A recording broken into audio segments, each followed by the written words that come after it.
Salut à tous, on est sur Worm TV, on est au Feel Good Café aujourd'hui. On est venu à la rencontre d'un groupe, pardon, on s'en fout, on la reprend pas, un peu particulier, puisque son nom est composé d'un acronyme. On accueille Fuck, Funny, Ugly, Cute, Karma. C'est ça. Bonjour. Bonjour. Mais je vais te laisser te présenter. Moi c'est Adeline, aussi KVSID, c'est le surnom que j'utilise aussi. Et effectivement, je vais venir parler un petit peu de Funny, Ugly, Cute, Karma aujourd'hui. Donc ces groupes de métal que nous on a choisi d'appeler alternatifs. Parce qu'on se dit que ça a été pas mal pour regrouper des choses qui n'étaient pas toujours facilement regroupables. Voilà, c'est un peu l'idée. D'accord. Alors raconte-nous un petit peu comment est né ce projet et avec quelle volonté et quelle envie. Alors, comment c'est né? C'est né comme parfois un peu par hasard. J'ai quitté mon ancien projet il y a quelques années en n'ayant pas forcément de plan B, et j'ai travaillé pendant quelques mois avec un groupe avec lequel ça n'a pas trop abouti, mais pour lequel j'avais composé des lignes de chant, des textes, etc. Et puis quand ça n'a pas marché, mais que j'avais tout ça de fait et que je trouvais que c'était plutôt sympa, il y avait quelques idées cool, j'ai dit ce serait dommage de rien en faire, et là je me suis dit bon, ce serait bien de trouver moyen de lancer un projet. Je connaissais Dorian, je lui en ai parlé, et en fait au moment où j'en ai parlé, lui il avait envie de me proposer. D'accord. Le karma. Et donc on a commencé à travailler sur le projet comme ça. Je lui ai donné les idées que j'avais, les lignes de chant, les textes. Il a composé avec ça. C'est un petit peu comme ça que c'est né. Il n'y avait pas forcément de direction particulière au départ, parce qu'on ne savait pas où ça allait nous mener. Hein. Quand on commence comme ça à travailler sur des idées, tu ne sais pas forcément où ça va te mener. Et quand on a vu le résultat, qu'on a été bien content, qu'on trouvait que ça sonnait, qu'on était plutôt satisfait de ce qu'on arrivait à produire tous les deux, on s'est dit bon voilà, peut-être qu'on tient un truc et on va vraiment y aller, on va vraiment créer le projet, le groupe, le nom et tout ce qui en a découlé. Voilà, c'est un peu l'idée.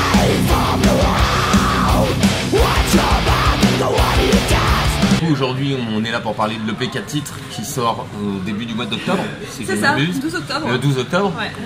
Pour lequel vous faites quand même une soirée demain au club. Pas demain, le 19 octobre. That was the moment when you fucked up. Le 19 octobre, autant ouais. Pour moi, le 19 ouais. octobre. Je sais pas pourquoi je m'étais inscrit que c'était le 19 septembre. Ouais, c'est ça, je t'ai voilà. trompé de moi. C'est exactement ça. Trop de planning, ça tue le planning. Alors, vous êtes sur quelle base aujourd'hui? C'est un duo? C'est un trio? Alors, ça n'est plus un duo. On a fait tout l'EP à deux, on a tout composé, enregistré à deux avec Dorian. Et comme on avait envie d'aller sur scène et qu'on avait envie de l'énergie que peut produire un vrai groupe avec une vraie batterie, etc., on a recruté les musiciens. Donc on est 5, on a notre batteur, notre bassiste, notre guitariste qui nous ont rejoints, et on est passé du projet à 2 à un vrai groupe taillé pour la scène à 5.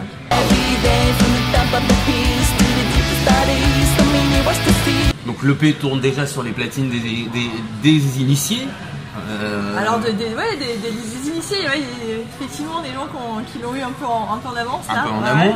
Il y a quand même un clip qui est sorti il y a 4 jours, si je ne dis pas de bêtises. Mercredi dernier, alors, raconte-nous ce clip, et surtout raconte-nous ce qu'on a appris aujourd'hui et que finalement personne ne sait, parce qu'on n'a pas eu encore l'occasion de communiquer dessus.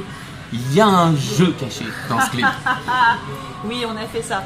Parce qu'on a vraiment, on est allé un peu loin dans nos idées. Donc effectivement, le clip On the Run, qui est sorti mercredi dernier, avec un côté un peu humoristique, décalé, qui colle bien avec ce qu'on voulait faire au départ. Et on a effectivement, dès le départ, dès la conception du clip, pensé à cacher en fait ce qu'on appelle les easter eggs, donc les petits jeux de pack à l'intérieur du clip, pour les faire ensuite retrouver aux gens. Et là on a choisi comme thématique les films qui ont pour thème le rock et le métal, et on a en fait caché 4 références sous forme de 4 objets. Et pour les gens qui réussiront à la retrouver, bien évidemment, on va leur offrir l'EP, le t-shirt, entrée à la release party au club, etc. Voilà, exactement, voilà, petits goodies, etc. Alors pour ceux qui ont vu le clip, ma question va être sensée. Pour ceux qui ne l'ont pas vu, ou qui ne l'ont pas vu jusqu'au bout, allez le voir. Déjà, allez le voir. Et puis pour ceux qui ne l'ont pas encore vu jusqu'au bout, je vous invite à le voir jusqu'au bout. Ça va la cheville? J'ai failli me faire avoir. Oui, non, ça va. Non, ça va. Non, je me suis pas fait mal du tout. Ça. Non, j'ai plus rigolé qu'autre chose. Mais c'était très rigolo, j'étais là, j'ai dit merde, il y a combien de marches, Ah bah merde, il y en avait une de plus. D'accord. Alors, voilà, faut aller voir si vous verrez. Faut aller voir. Si vous ne comprenez pas, allez voir, vous rigolerez après coup. Voilà. C'est l'humour en 2 temps. On est spécial chez Worm, mais je crois que vous commencez à avoir l'habitude. Vous travaillez avec Alexandre de MEO Music. Ouais. Comment ça s'est fait cette rencontre et qu'est-ce qui vous a motivé à travailler avec lui et qui l'a motivé à travailler avec vous? Eh ben, on lui a envoyé notre EP, comme n'importe quel groupe que démarche un label. Hein. Et il nous a recontacté assez rapidement, on a discuté un petit peu avec lui. Au début, il pensait surtout à une sortie digitale, et moi j'avais envie de le sortir en physique aussi. Finalement, il s'est laissé convaincre. Sans doute qu'on a été convaincants, tant mieux. Et ce qui était intéressant aussi, c'est que, outre la structure label et le support que ça nous apporte, hein, il a une distribution qui passe par Season of Mist, et c'est un très bon distributeur. Et moi, c'est un peu ce que je voulais pour démarrer avec ce projet. Je voulais qu'on ait quelque chose qui soit diffusé, distribué aussi largement que possible pour donner la possibilité aux gens de connaître le groupe. Parce que une promotion, oui, mais sans aucune distribution, ça veut dire que ton album, enfin ton disque, tu le vends que de la main à la main à tes amis. Ouais, donc tout de suite, ça réduit vachement le champ des possibilités. Donc on était très heureux d'avoir une collaboration avec un label professionnel et une vraie distribution tout de suite, en fait, dès le départ, dès le début du projet. C'était une super opportunité pour nous.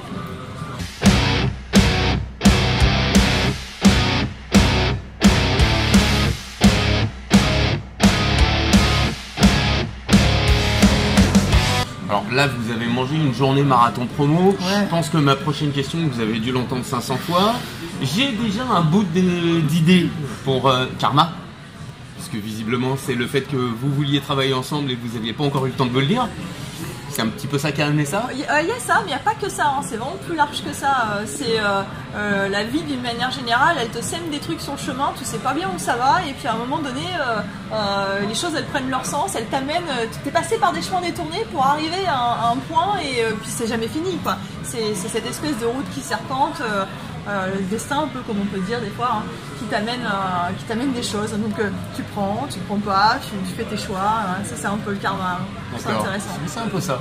Ouais. Mais du coup, le nom du groupe, il est né de l'acronyme ou des 4 mots? De l'acronyme en fait. De l'acronyme. Voilà. Au tout début, comme beaucoup, hein, arrive la question épineuse de comment est-ce qu'on va bien pouvoir s'appeler. Et là, tu fais une espèce de petit brainstorming où tu cherches un truc qui va être percutant, qui va interpeller les gens, qui va se retenir facilement. Et puis tu sors tout un tas de conneries, dont fuck. Et tu dis fuck. Et tu dis bon, c'est quand même un peu vain, tout seul comme ça. C'est même limite un peu facile. En plus, on n'est sûrement pas les seuls à y avoir pensé. Je suis sûre qu'il y a une bonne cinquantaine de fuck un peu partout dans le monde. Et là, on a eu l'idée de l'acronyme. On s'est dit là, par contre, si on met des mots et qu'on ne le dit pas forcément immédiatement que c'est fuck, ça va peut-être pas forcément se voir tout de suite. Donc c'est peut-être plus fin, c'est peut-être plus subtil et plus rigolo comme ça au final. Et le fait est, il y a des gens qui nous contactent là en me disant « Oh là là, j'avais même pas capté que ça faisait fuck votre nom, trop marrant !» Voilà, donc c'est parti de l'acronyme en fait. C'est quelque chose qui a quand même déjà été fait, pas sur un nom de groupe, mais sur un titre de morceau, ouais. Par Blondon Gang, sur Foxtrot Uniform Charlie Kilo.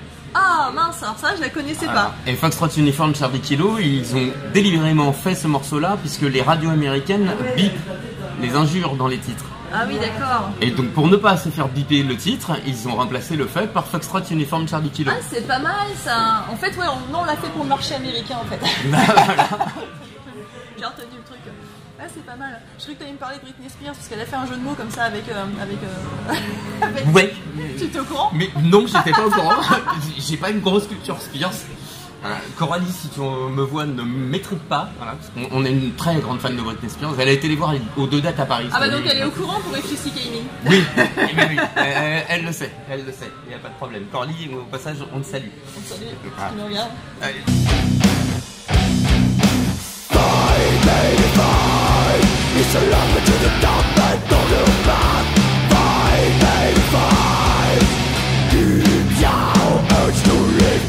Du coup, vous n'avez pas encore eu l'occasion de faire de scène avec Fuck. Alors non, le projet étant vraiment tout nouveau, on a bossé en coulisses là jusqu'à il y a très peu de temps. Hein. On vient de démarrer la promo, on a on a juste eu une petite actu cet été parce qu'on était sur Découverte du mois sur le magazine Rocard de France, donc on a fait un peu de pub par rapport à ça, mais la sortie, la promo, c'est maintenant. Ça a démarré avec la sortie du clip, c'est avec les interviews qu'on a aujourd'hui, etc. Donc le live, ça accompagne la sortie. Donc on a prévu cette release party pour une semaine après la date de sortie officielle de l'EP. Et par contre, notre souhait et ce sur quoi on travaille, c'est que ça s'étale ensuite sur toute l'année qui vient. Voilà, qu'on ait vraiment un maximum de dates en région parisienne comme ailleurs, sur des plateaux, des fests, sur n'importe quoi qui sera intéressant. Des dates qui seront une bonne occasion pour nous d'aller présenter notre set à notre public. Au public. Notre futur public. Du coup, dans cette optique, vous pensez travailler avec un tourneur ou pour le moment vous restez sur ce mode un petit peu DIY, hormis la signature avec MEO, vous avez tout fait tout seul? Oui, bien sûr, c'est beaucoup le cas pour les groupes émergents. C'est quand même relativement rare d'avoir tout de suite toute une armée derrière toi. Donc le tourneur, moi je veux bien, si tu nous regardes. Voilà. On mettra le contact à la fin de la vidéo. Voilà, c'est ça, sous vos écrans. Voilà, tout de suite, sur le démarrage, on commence tout seul parce que il y a rarement des tourneurs qui ont une frappe à ta porte quand t'as encore rien fait. Donc après, si par la suite on a des contacts et effectivement des gens qui ont envie de travailler avec nous, on va carrément pas leur dire non. Donc, mais je pense que ça va un peu se faire au fur et à mesure avec le développement du projet, avec les dates, etc. En ce qui concerne cette pochette d'album, pourquoi ce choix? Et ma question va te paraître ridicule, mais j'ai pas pu m'empêcher de faire la corrélation entre la couleur des poils de la petite araignée et la couleur de tes tempes dans le clip. C'est vrai. J'ai fait un petit peu exprès. J'aime bien cette couleur, cette espèce de bleu-vert turquoise. Là. Et puis je me suis dit, tiens, c'est marrant, ça rappelle un peu la pochette de l'EP. Donc non, oui, je l'ai pas fait de façon complètement anodine. Mais ouais, alors cette pochette, c'est une photo que j'ai prise. C'est moi qui l'ai faite. Parce que je suis assez fan de macro-photographie, j'aime bien photographier les insectes, etc.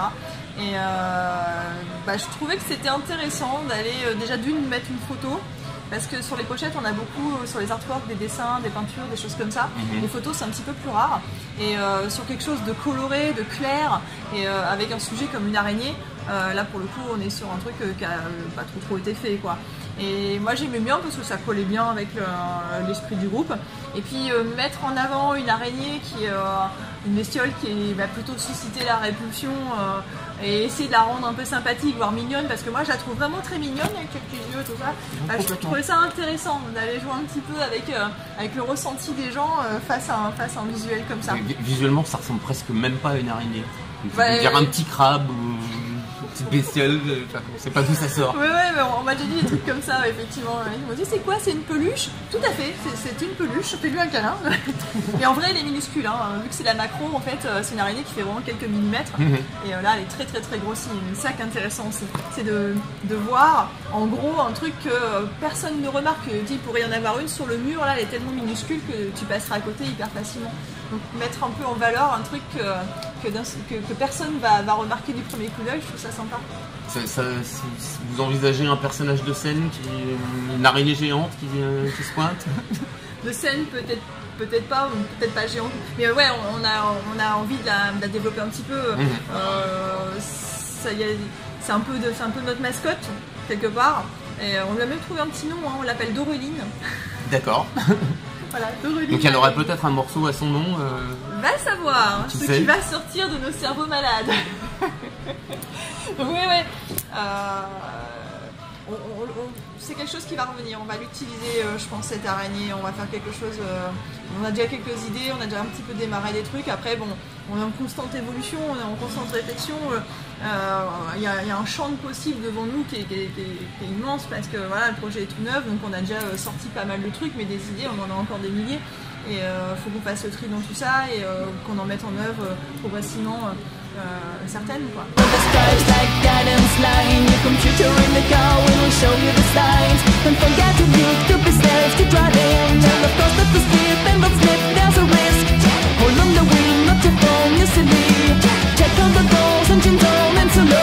vous avez réussi à accentuer ce que je trouvais qui déjà se dégageait de ce morceau, mais pour moi pas suffisamment, c'était une forme de côté circassien. Ah oui, oui, bah oui. Et on Oui, écoute c'est vrai. on écoute le morceau et on voit le grand Barnum et Monsieur Loyal, quoi. C'est un peu ça. Ouais, c'est vrai. Est-ce que ça peut aussi un peu résumer l'univers de Fux, Le grand ce Barnum. côté gros cirque footrack C'est pas mal ça. Et voici le grand Barnum. Non, Tu risques de te faire pomper l'idée, tu devrais mettre un copyright dessus, je pense. Non, mais ouais, je vois ce que tu veux dire, ouais, carrément. Ouais, il y a une idée, on peut le penser un peu comme ça. Nous, en tout cas, notre idée, c'était de ne pas se mettre de limites, de ne pas se mettre de barrières, de vraiment très très libre dans nos choix, dans nos directions musicales, artistiques. Donc, ça correspond pas mal. Ouais. Mais écoute, merci en tout cas pour le temps que vous nous avez consacré aujourd'hui. Ben, merci beaucoup. Voilà. C'est Je super pense cool. que votre journée marathon est sur le point de se terminer. Oui, on y est presque là. Voilà. Je crois qu'il en reste encore une ou deux. Et... Ouais, ça, c'est bientôt le godet de la fin de journée. Voilà, c'est ça. Le verre c'est ça. salvateur. Voilà, exactement. Ah. Je commence à être toute desséchée. Donc, le club, le 18 octobre. 19. 19, On va y arriver, on va je y sais pas arriver. pourquoi, on va y arriver. Le club, le 19 octobre. Ouais, c'est ça. Nous, on y sera. On Super. espère que vous y serez aussi. Excellent. Et puis, bah, vous y serez aussi, j'espère. Bah, je sais pas, on se tâte encore, hein, on hésite. Ouais, j'ai rien de prévu, donc je pense que je vais venir. On vérifie vos plannings d'ici là quand même, qu'on soit sûr. On se fait un Skype pour calibrer, et comme ça on s'organise. Ça marche. Encore merci. Merci. C'était Arwan, vous étiez sur Warm TV, on se retrouvera très vite.